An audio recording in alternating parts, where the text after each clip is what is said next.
What's up, everybody? Welcome back to the Martian MMA podcast. I am your host, and my name is John. This week, we are back with episode 139, where we will be analyzing and predicting the UFC Fight Night going down tomorrow night, March 20th, 2021, headlined by Derek Brunson versus Kevin Holland. This 11-fight card will take place from the UFC Apex in Las Vegas, Nevada, which means it will take place in the small UFC cage.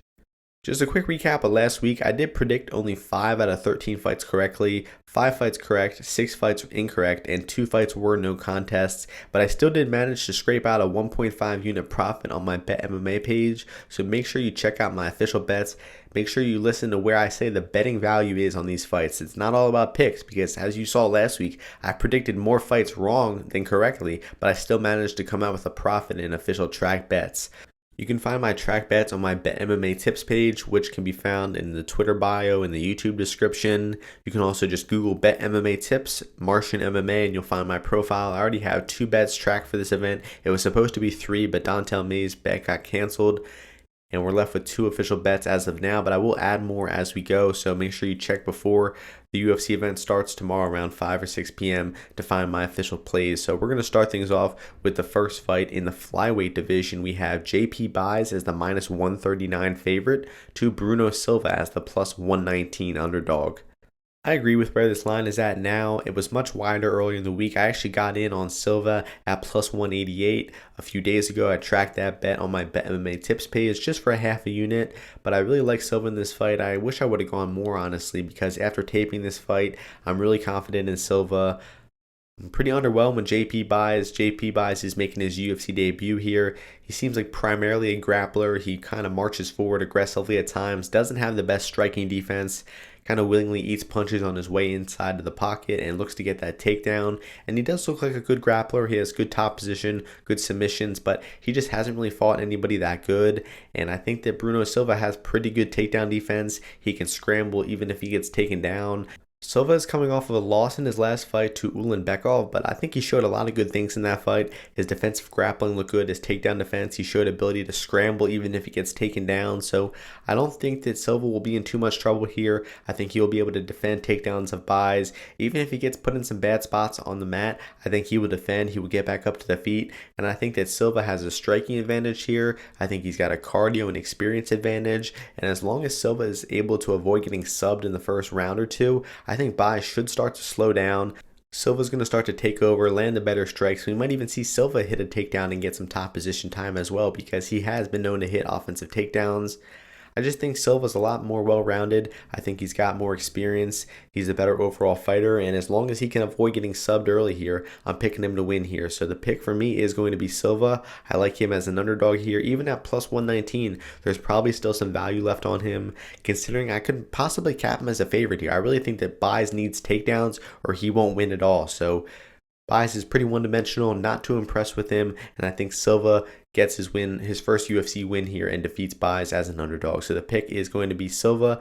I could see a late finish, maybe a TKO round 3, but I'm going to go with decision to be safe. Silva decision is the pick. The next fight takes place in the bantamweight division. We have Montel Jackson at minus 800 to Jackson-Strader at plus 500. Strader is coming in here on very short notice. That's why you see such a wide line. I'd probably say it is dog or pass at this point. There might be some value at Strader because Strader doesn't seem terrible. He seems somewhat well-rounded. He can bite the mouthpiece and come forward on the feet. He has decent boxing combinations, and he can even hit a takedown at times and keep top position. So I don't see a very clear path to victory for Strader, but he seems well-rounded and competent enough. It seems like he's going to come out here and give Jackson a fight, so he might be worth a stab at the plus 500 odds. I think he's actually plus 570 on FanDuel now, so if he gets even higher to the plus 600 range, I wouldn't knock a stab on him at all, even though Montel Jackson is the more experienced, the better overall fighter, probably better everywhere, better striker, better wrestler. But it seems like Strader is well-rounded enough, he's aggressive enough, he has some power in his hands, and I think he might come out here and give Jackson some trouble early. It probably doesn't last very long. He probably maybe has some early round 1 success and then starts to gas out in rounds 2 and 3. Might even get finished in those later rounds. But I think Strader will come in here and will look like a decent underdog for a few minutes. So go real small on Strader if you like him.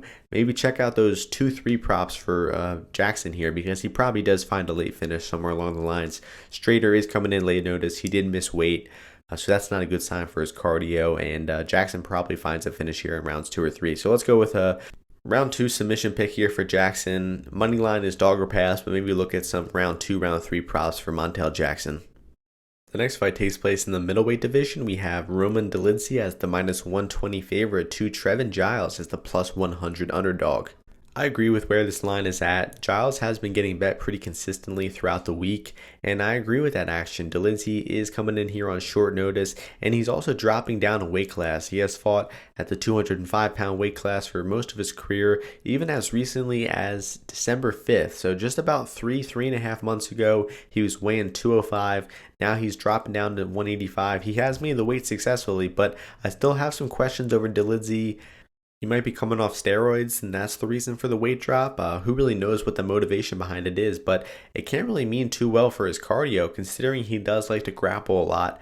I could imagine Dolidze's cardio, his grappling cardio, kind of suffering from this weight cut and him not being able to win this fight, because in my opinion, Dolidze needs to hit takedowns to win here. And considering that Giles has decent takedown defense, he's not a bad grappler at all. I don't think that Dolidze is going to submit Giles early here.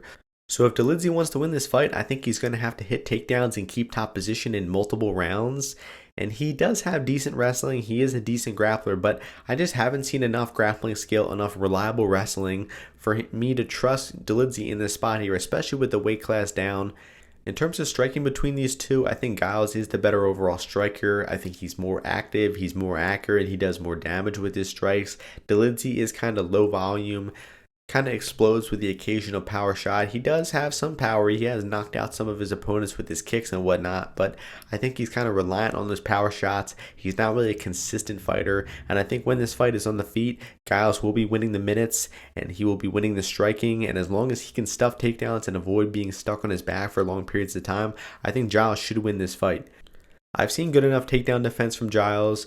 I trust him enough on the feet to be winning the minutes, landing the better strikes. And I just have some questions around Dolidze, his striking output, his grappling cardio, this weight move down a weight class. So I have enough questions about Dolidze to advise passing on him as the favorite and probably saying that Giles is the side here. I like Giles a lot better when he was +125, something like that. Where it's at now, the line is pretty accurate. I would say Giles is still the side because I am picking him to win, and I think Dolidze kind of needs takedowns to win here. And as I mentioned, I don't think he'll submit him. I think he really needs a decision with grappling here to win. So I don't like Dolidze's chances. I don't like this weight class move for him, and I'm going to be picking Trevin Giles to pull off the upset victory here, likely by decision. So the pick is Giles. Could see a round 3 TKO as well, but let's go with decision to be safe. Trevin Giles' decision is the pick. The next fight takes place in the lightweight division. We have Grant Dawson at -192 to Leonardo Santos at +167. Dawson moving up to lightweight here, and initially I thought the value would be on Santos here, but after doing some tape study, I disagree with that, and I think that Dawson is probably the side here, even at that -200 favorite price. I think that Santos really needs a finish to win here.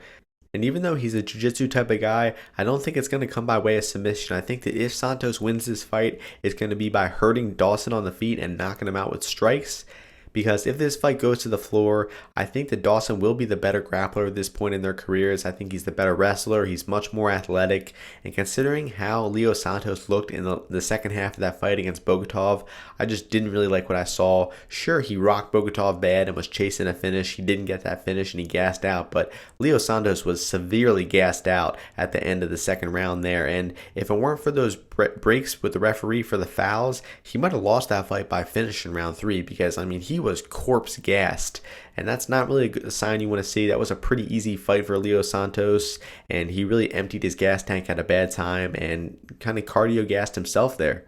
I've had some questions around Grant Dawson for a long time, but I keep being proven wrong. He keeps winning fights. He keeps showing his great grappling skill. I still don't think his striking is very good. He's pretty hittable on the feet, but I think in the Navarrete fight, he showed some improvements in his striking. He was throwing calf kicks. He was looking like an effective striker for the first time in his career, and his grappling needs no introduction. He's a great grappler. He can hit takedowns. He's very heavy on top, good top control, ground and pound submission game. Great grappler, Grant Dawson. And I think even though Leo Santos is a legendary black belt in the jiu-jitsu community, I think he's far past his prime. He's like 42, 43 years old. And considering how bad he looked in the second half of that fight against Bogatov, I don't trust his cardio in rounds 2 and 3. So Santos likely needs an early finish to win here, probably around 1 or 2 knockout. And if he doesn't get it, I think Dawson takes him down and outgrapples him to a late finish here. So I'm going to go with a round 3 TKO pick for Grant Dawson. He might submit Leo Santos on the map, but I think a positional TKO is a little bit more likely considering that Santos is a great defensive grappler. A great grappler overall. His grappling defense is kind of up in the air. We haven't really seen it lately. So I think Grant Dawson does find a finish here in the second half of the fight. I think this lightweight move is probably a good thing for Grant Dawson, and I'm excited to see how he looks here. So Grant Dawson, round 3 knockout is the pick. The next fight takes place in the women's bantamweight division. We have Yanez-Lopez at -215 to Marion Reneau at +185.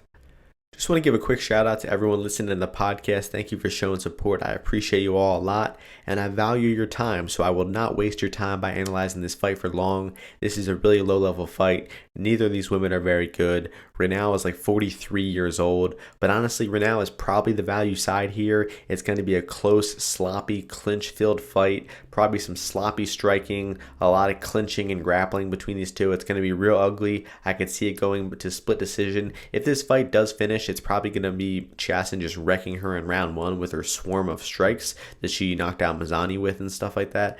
But that's about it for this fight.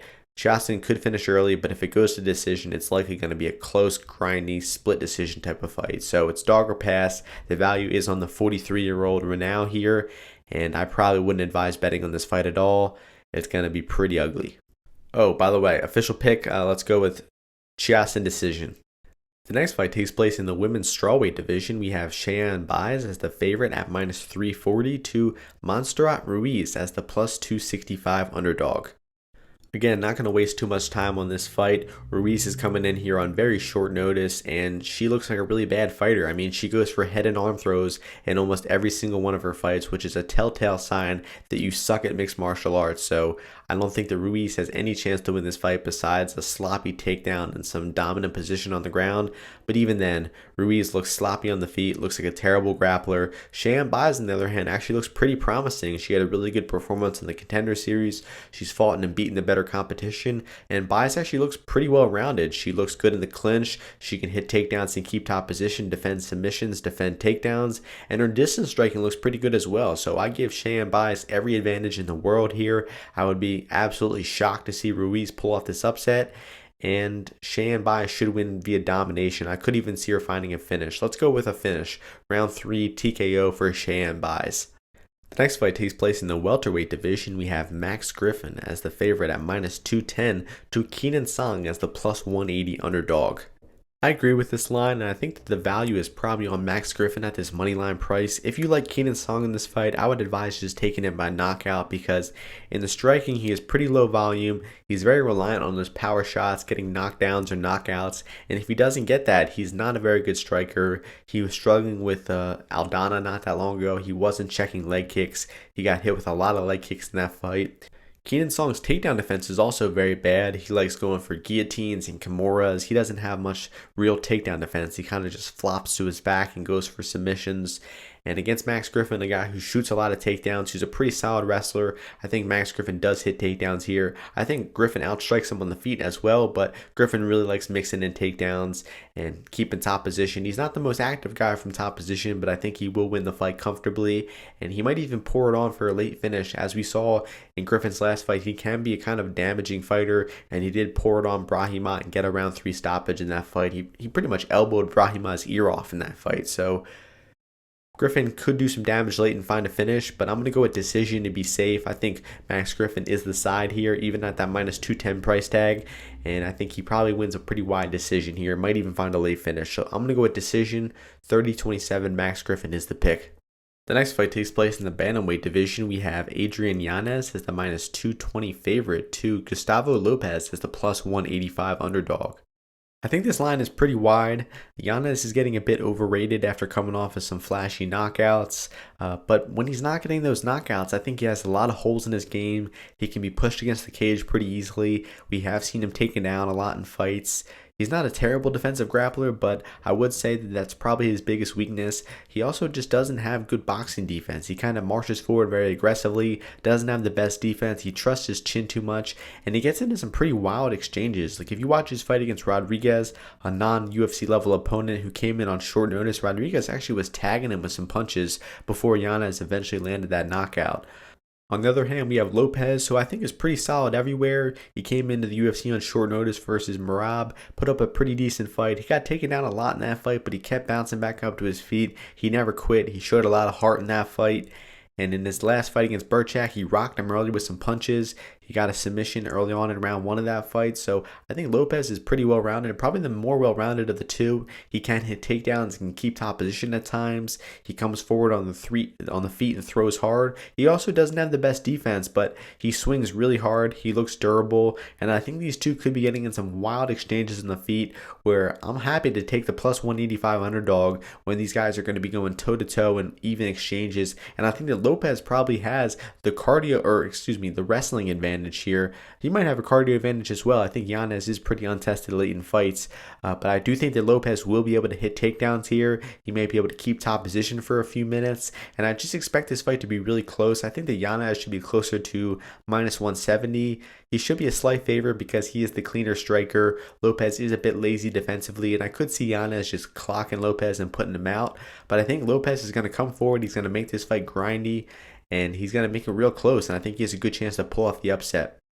In terms of money line for this fight, I'd say it's dog or pass all day. The value is on Lopez, and he's probably worth a small bet at that plus 185 price, but I wouldn't go too heavy because I ultimately will be still picking Yanez to win the fight.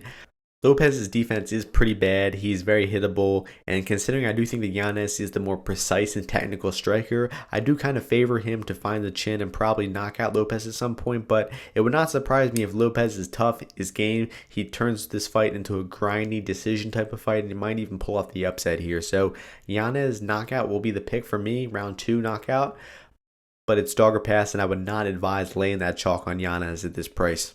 The next fight takes place in the heavyweight division. We have Tai Tuivasa as the minus 465 favorite to Hunsucker as the plus 365 underdog.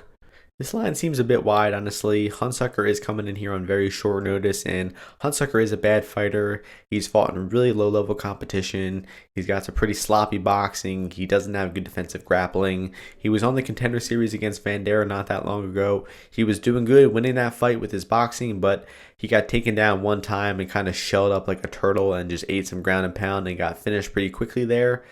But Hunsucker doesn't really have to worry about his takedown defense here because Tuivasa is not a grappler. It's very unlikely that he hits takedowns here. And the fight should be contested on the feet for the most part, where I expect it to be pretty close. Hunsucker is tough. He seems durable. I think he probably will eat some big shots here from Tuivasa, but Tuivasa is kind of overrated as a knockout puncher anyway. I don't think that he's going to pressure Hunsucker and land consistent offense here. It's probably going to be a sloppy cage pushing, sloppy boxing contest. So I think the over 1.5, the starts round 2, starts round 3, maybe even the Tai Tuivasa by decision prop have some value here. Most sites don't have a lot of those props out yet because the fight was announced just about a few days ago, so make sure you keep your eyes open for Tai Tuivasa by decision. Anything over plus 200 for Tuivasa decision is worth a play in my opinion, because I think it's a very good chance that this fight is kind of slow paced. Tuivasa takes his time, doesn't take many risks, and pushes against the cage, and maybe even looks to hit his own offensive takedown and exploit that bad defensive grappling of Hunsucker. Who knows really what's going to happen here, but I expect it to be a kind of a slow-paced fight, and I think there's a good chance that it ends up going to a decision. So Tai Tuivasa by decision is the pick. The over 1.5 here is really good value as well. Just a quick update on this fight. I just checked out some lines on FanDuel Sportsbook, and the odds for this fight are absolutely crazy. Fight goes the distance is plus 480. Tai Tuivasa decision is plus 700. The over 1.5 is plus 225. I mean, those are crazy, crazy odds. The market is really overreacting to Hunsucker's finishes on his record and Tai Tuivasa's knockouts. I mean, I think this fight is really likely to be a stinker that goes the full 15 minutes. So check out those props. I might even track some bets on some of those. The next fight takes place in the lightweight division. We have Gregor Gillespie as the minus 250 favorite, taking on Brad Riddell as the plus 210 underdog. I think that where this line is at now is probably a bit wide, but the people who got in on Gregor at the -1 XX price, -150, 170, 190, those are good bets. I do think he is the value side at that price. Where it's at now in the -200 range, I'd probably say it's gotten into the dog or pass territory. This is a pretty bad matchup for Brad Riddell. He comes from a kickboxing background and has mostly struggled with grapplers throughout his career. He's been taken down a few times. We've seen him push against the cage for long periods of times. We've seen him get controlled in the clinch position for long periods of times against Mustafayev and Da Silva. Even Malarkey got him down a few times. So we really have seen Riddell kind of struggle with grappling in all three of his UFC fights so far, and now he's fighting the best grappler he's fought to date. So I just do not see it being a good fight for Brad Riddell. He likely needs to knock Gregor Gillespie out on the feet somewhere along the lines. There is a small chance that Riddell could win a decision by separating from the grappling and landing the more impactful strikes and kind of swaying the rounds his way. Pretty similar to how he did versus Mustafayev when they fought, but I don't think that's very likely here. I think that Riddell's best chance to win the fight is by knocking Gregor Gillespie out. It could be on the feet in the first round when they're still exchanging strikes. It could be in the second half of the fight if Gregor starts to slow down a little bit. Riddell is dangerous at all times on the feet. He is the better striker, the much superior boxer of the two, and Gregor is pretty hittable when he's coming in for those takedowns. So it's not out of the realm of possibilities that Riddell knocks him out on the feet here, but I think the most likely outcome is Gregor hitting takedowns, getting some cage pushing time, getting some clinch time, maybe some dominant positions on the ground, and likely just riding Riddell out to a decision here. Maybe even finds a late finish, because we have seen Gillespie find a few round 2 finishes over his opponents. He has very suffocating top pressure. He's got good ground and pound as well. So he might pour it on Riddell and find a round 2, round 3 finish. But I think a decision is probably the most likely. Riddell is actually pretty hard to get flat on his back and hard to get in dominant positions. I think this fight mostly takes place against the cage and the clinch. And Gregor's just going to ride him from the body lock, knee his thighs, stomp his feet, and kind of win the fight in not the most exciting way. But I think Gregor does get the job done. I kind of will be cheering for Brad Riddell in this fight. I like Brad Riddell as a fighter a lot more. I think he's got a higher ceiling. And Gregor Gillespie is kind of inactive, hasn't fought in about 18 months. He's kind of got one foot out the door in MMA, in my opinion. So who knows what might happen here. It should be a really compelling fight. Really looking forward to this one, but the pick for me will be Gregor Gillespie by decision. The next fight takes place in the middleweight division and will be the main event of the card. We have Kevin Holland as the -173 favorite to Derek Brunson as the +148 underdog. I think this line remains a bit wide. I already do have a bet tracked in this fight, and that is a 1-unit bet on Derek Brunson's money line at +145 odds. And I'm actually considering adding another unit somewhere along the lines. If the price continues to go up to around the +150 range, I think I will add another unit because I do like Derek Brunson in this fight. I think it's a really good matchup for Derek Brunson, and I think the market is kind of overreacting to Kevin Holland as they typically do. I think Kevin Holland's 5-fight win streak, 6-fight win streak that he's on is kind of overrated. He got a quick finish over Hernandez, who was a good fighter. He beat Joaquin Buckley, who we've learned is not that great. He lost to Darren Stewart, in my opinion, but got a lucky decision. He got a crazy slam knockout over Charlie Ontiveros, a non-UFC level fighter. And then he beat Jacare Souza with that crazy punch from the bottom in his last fight.